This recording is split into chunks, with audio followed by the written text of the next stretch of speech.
Welcome to the Salmon Runs YouTube. Enjoy the video. You start with the basics. Make sure the TV is powered on and the remote responds.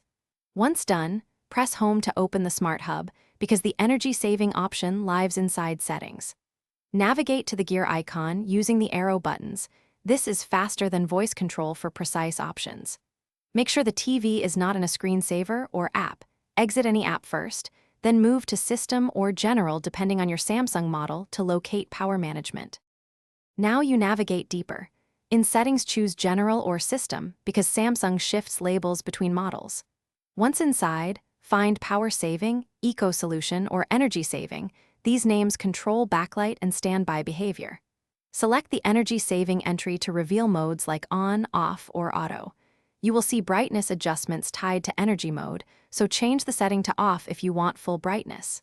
If prompted, confirm changes. This prevents automatic reversion to low power. To finish, switch Energy Saving to Off and manually set backlight and contrast to your preference, because turning off the mode stops automatic dimming. Once done, restart the TV to ensure the new profile applies across inputs. Make sure to disable ECO sensor or ambient light detection too, because it can override brightness. If settings revert, check for a pending firmware update and install it. If that fails, factory reset the TV as a last resort, then reapply. Thanks for watching. Consider subscribing if we helped you.